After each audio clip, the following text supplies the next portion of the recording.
मेहनत की लूट सबसे खतरनाक नहीं होती, पुलिस की मार सबसे खतरनाक नहीं होती, गद्दारी और लोभ की मुट्ठी सबसे खतरनाक नहीं होती। बैठे बैठे पकड़े जाना बुरा तो है, सहमी सी चुप में जकड़े जाना बुरा तो है, पर सबसे खतरनाक नहीं होता। कपट के शोर में सही होते हुए भी दब जाना बुरा तो है, जुगनों की लौ में पड़ना बुरा तो है, मुठ्ठियां भींचकर बस वक्त निकाल लेना बुरा तो है, पर सबसे खतरनाक नहीं होता।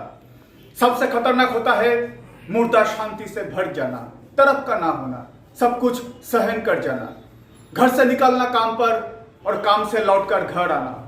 सबसे खतरनाक होता है हमारे सपनों का मर जाना। सबसे खतरनाक वह घड़ी होती है आपकी कलाई पर चलती हुई भी जो आपकी नजर में रुकी होती है। सबसे खतरनाक वो आंख होती है जिसकी नजर दुनिया को मोहब्बत से चूमना भूल जाती है और जो एक घटिया दोहराव के क्रम में खो जाती है। सबसे खतरनाक वो लोगों के दरवाजों पर गुंडों की तरह करता है। सबसे खतरनाक वो दिशा होती है जिसमें आत्मा का सूरज डूब जाए और जिसकी मुर्दा धूप का कोई टुकड़ा आपके जिस्म के पूरब में चुभ जाए। मेहनत की लूट सबसे खतरनाक नहीं होती, पुलिस की मार सबसे खतरनाक नहीं होती, गद्दारी और लोभ की मुट्ठी सबसे खतरनाक नहीं होती। सबसे खतरनाक होता है हमारे सपनों का मर जाना। सबसे खतरनाक होता है हमारे सपनों का मर जाना। হয়তো না লোকে পড়ে আপনার লেখা, হয়তো না, তবে আমি এত সব ভেবে চিন্তে হিসেব নিকেশ করে লিখি না।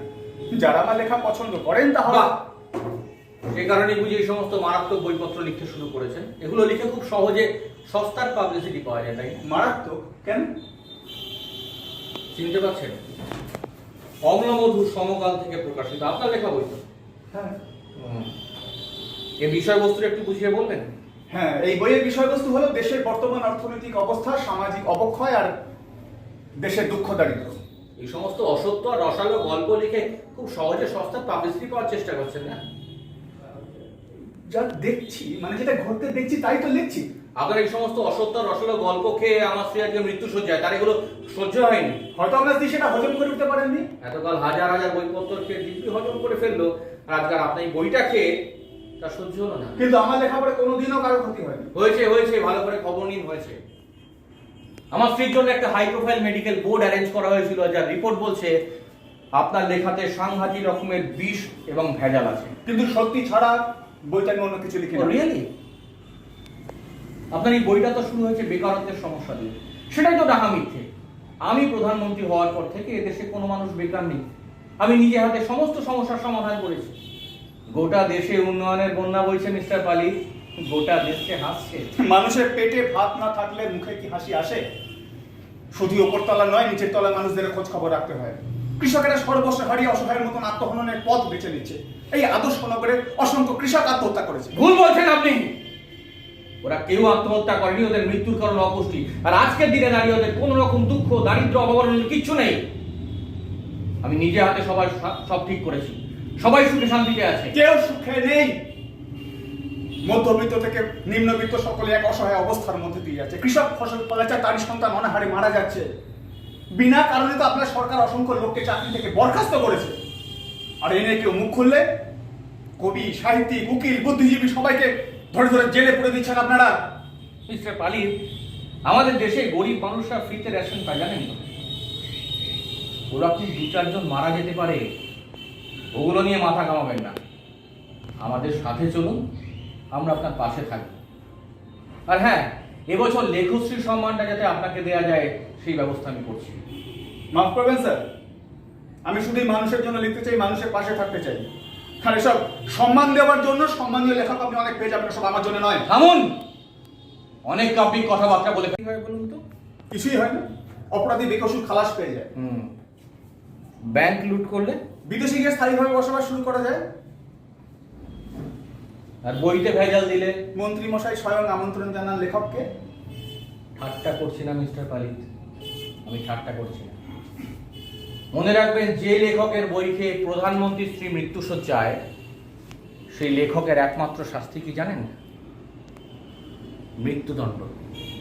বিনা বিচারে? পরের বইতে দেশের অকর্মণ্য বিচার ব্যবস্থার কথা লিখতে হবে আমায়? বিচার চাই আপনার? বেশ, সেটাও হবে। তবে একটা কথা মনে রাখবেন মিস্টার পালিত, দেশটা আমরা চালাই, তাই আইন আমাদের কথাই শুনবে।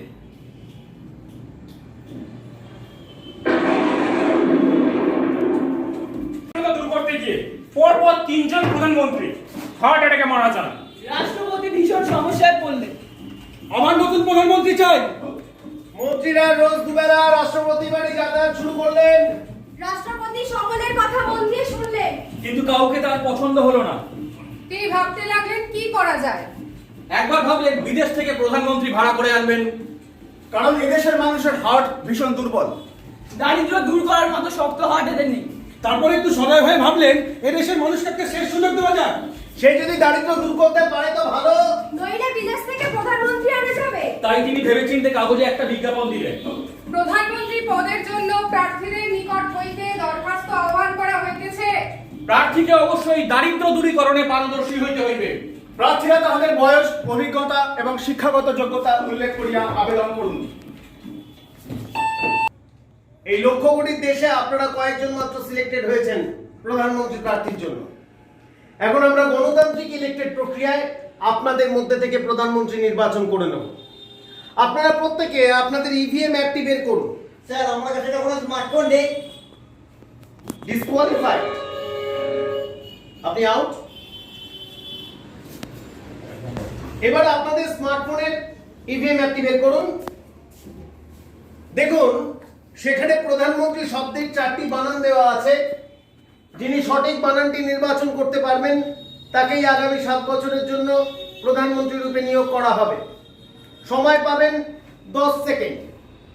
Your time starts now.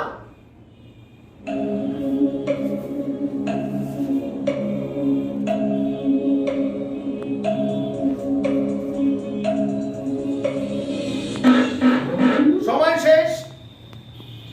লাল গেঞ্জি, আপনি সিলেক্ট করেছেন পয় চন্দ্রবিন্দু জফলা আকার দয়াকার দন্তের ন মন্ত্রী, প্যাদান মন্ত্রী। আপনি আউট। সাদা জামান, আপনি সিলেক্ট করেছেন পয়াকার দ মন্ত্রী, পদ মন্ত্রী। আপনি আউট। বড় চোখের আপনি সিলেক্ট করেছেন পয় চন্দ্রবিন্দু ওকার দ মন্ত্রী, পদ মন্ত্রী। আপনি ভালো মুখের আপনি সিলেক্ট করেছেন পয়টা ফলা ধয়াকার দন্তের ন মন্ত্রী, প্রধানমন্ত্রী। আপনি সঠিক জবাব দিয়েছেন। আপনি সিলেক্টেড।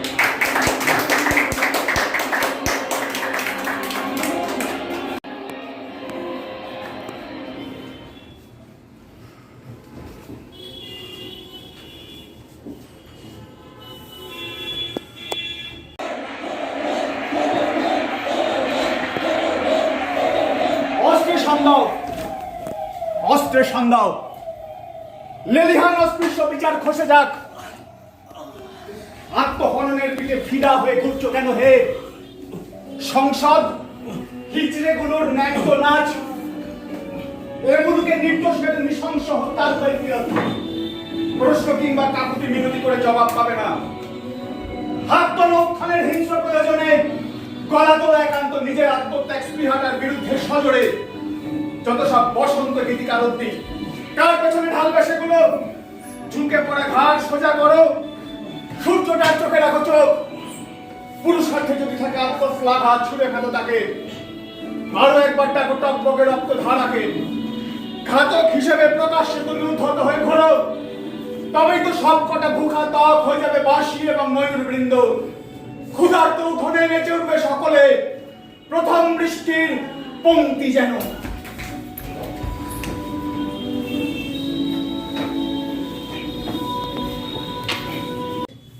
না, আমার বাবা আমেরিকান, মা রাশিয়ান। একদম তো কোল্ড ওয়ার সিচুয়েশন। বলতে পারো, তবে ওদের দুজনের ছাড়াছাড়ি হয়ে গেছে জানো। তা তো হবারই কথা। একটা কথা বলবো? কি? তোমাকে দেখার পর থেকে না আমার কিছুতেই কোনো কাজে মন বসছে না। আমার জীবনের একমাত্র লক্ষ্য হলো দেশের দারিদ্র দূরীকরণ, কিন্তু এই প্যারিসে আসার পর, তোমাকে দেখার পর এমন ভাবে আটকে গেছি, কিছুতেই দেশে ফিরতে পারছি না প্রীতি। তো আমাকে কি করতে হবে?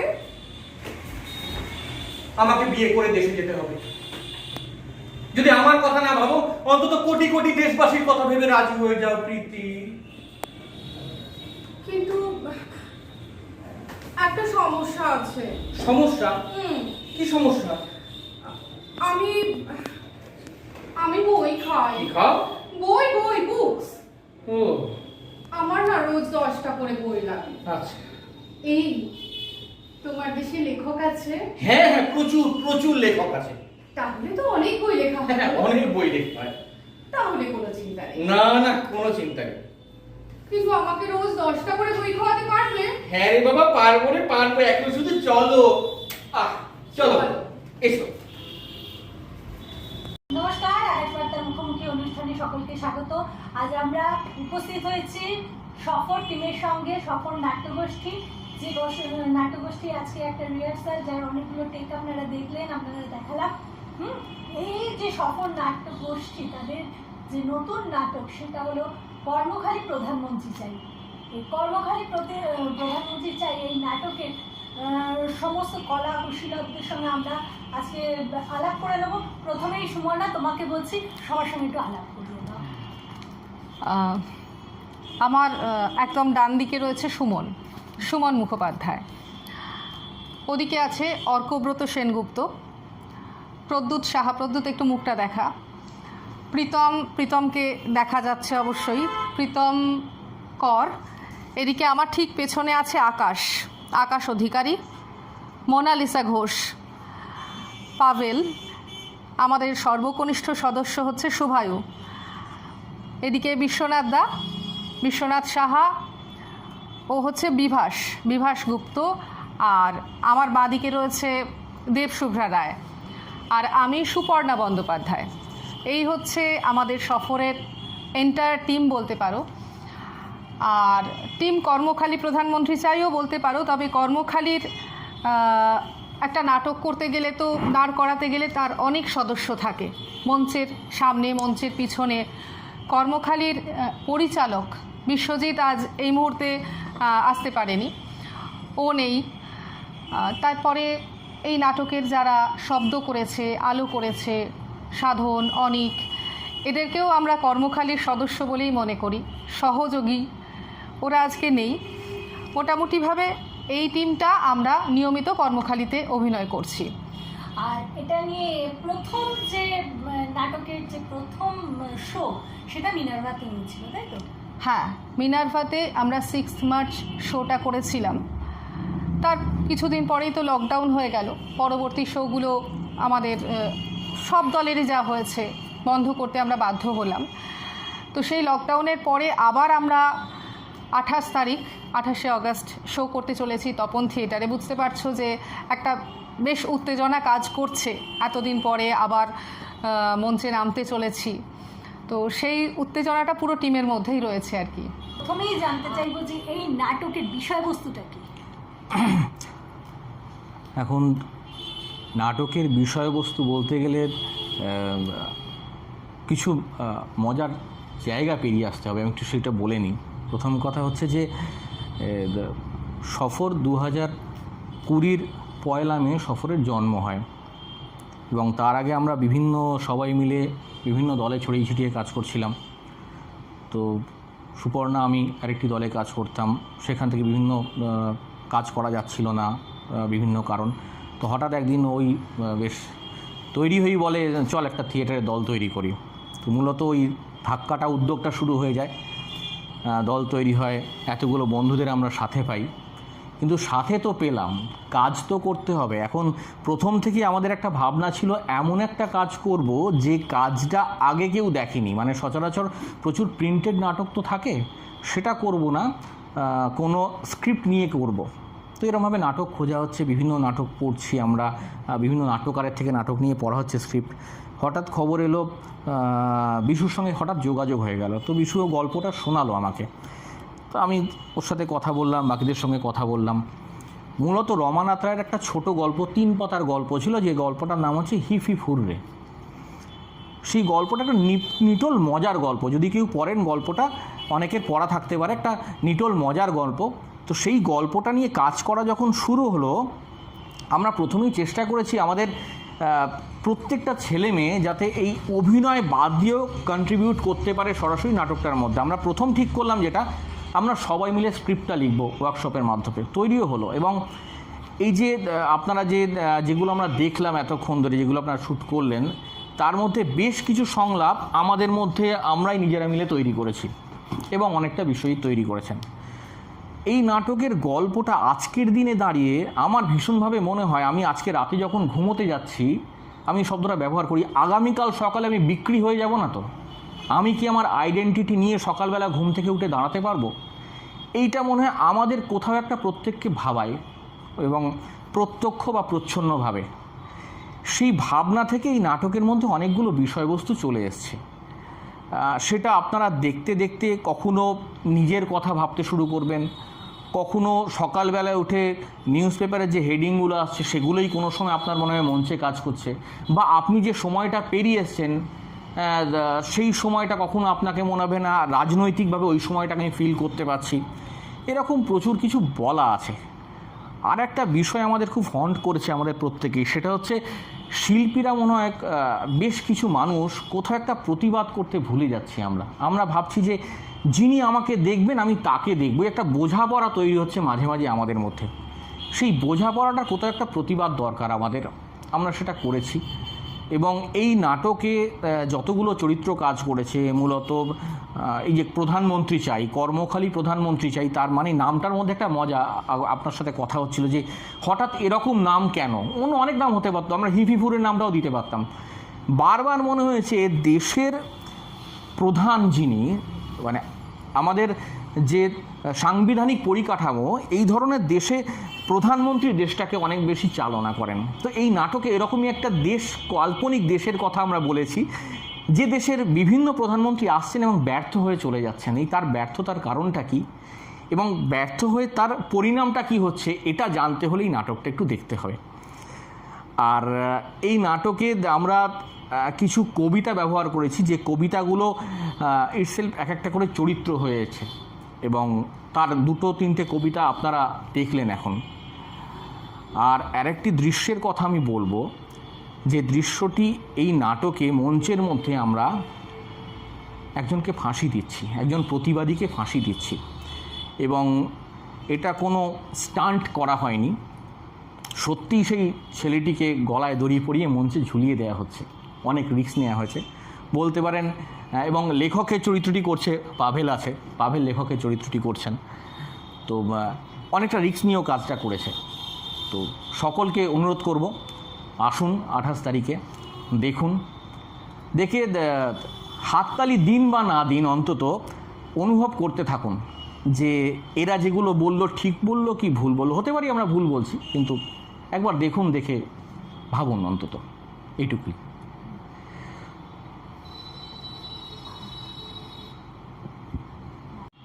তবে তুমি এই নাটকে একটা গুরুত্বপূর্ণ চরিত্রে অভিনয় করছো, তোমার চরিত্রটা সম্পর্কে একটু আমাদেরকে বলো।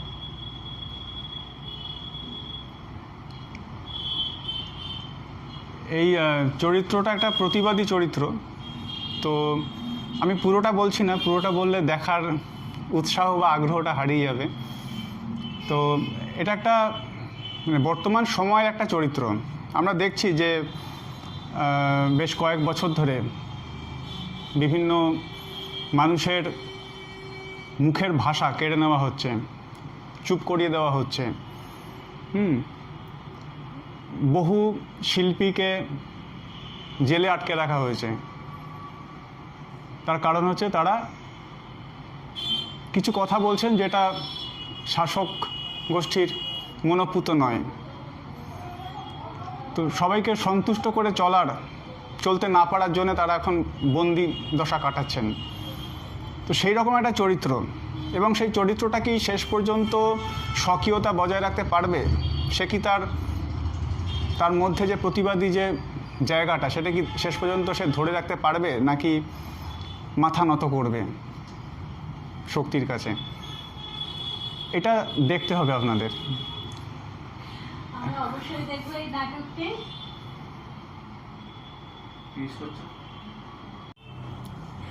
নমস্কার, এতক্ষণ ধরে আমরা টিম সফরের সঙ্গে আমরা ভীষণভাবে আড্ডা দিলাম, ভীষণ ভালো লাগলো।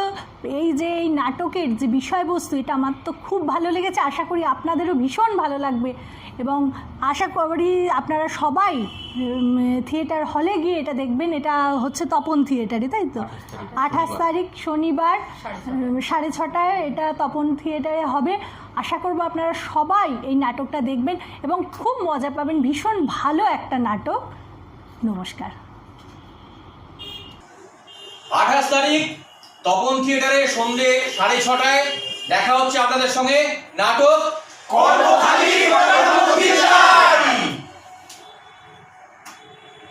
নমস্কার, আমি বিভাস গুপ্ত। আমি এই নাটকে নিউজ অ্যাঙ্কার গোসাইয়ের চরিত্র অভিনয় করছি। আমি বিশ্বনাথ। আমি বিভিন্ন রূপে এখানেতে এসেছি, কখনো নাগরিক, কখনো একদমই গরিব নাগরিক, কখনো রাষ্ট্রপতি, কখনো উকিল। এই বিভিন্ন চরিত্রে আমি বিভিন্নভাবে বিভিন্ন সময়ে এসেছি। নমস্কার, আমি সুভায়ু। আমি প্রধানমন্ত্রী চারা ক্যারেক্টারটা করছি। আমি পাভেল। আসলে এই নাটকটার ডিজাইনটাই এমনভাবে করা হয়েছে যে কেউ একজন কোনো একটা নির্দিষ্ট চরিত্র এখানে নেই, সবাই ঘুরিয়ে ফিরিয়ে বিভিন্ন চরিত্রে পরিবর্তন হতে হতে যাচ্ছে। তো আমি যেরকম আগে বললাম যে আমি লেখক চরিত্রটা করছি, সেরকম পাশাপাশি আমি কখনো সাংবাদিক হয়েছি, কখনো শুধু কবি হয়েছি, আবার এভাবে বিভিন্ন রকম চরিত্র ঘুরিয়ে ফিরে আসছি, আবার কোরাসেও রয়েছি। নমস্কার, আমি মোনালিসা। আমি এখানে সাংবাদিক চরিত্র অভিনয় করছি।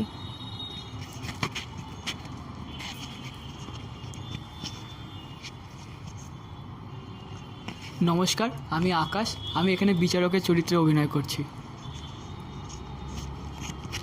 নমস্কার, আমি প্রীতম। আমি সাংবাদিকের চরিত্রে অভিনয় করছি। আমার চরিত্রের নাম ভাট। নমস্কার, আমি প্রদ্যুৎ। আমি সাংবাদিকের চরিত্রে অভিনয় করছি। এছাড়াও আমার যুবনেতা উদ্ভট সিং এবং হাবিলদার, এই দুটো চরিত্র আমি করছি। নমস্কার, আমি অর্ক। আমি এই নাটকে একজন নিউজ অ্যাঙ্কারের চরিত্রে অভিনয় করছি এবং কোরাসের মধ্যেও আছি।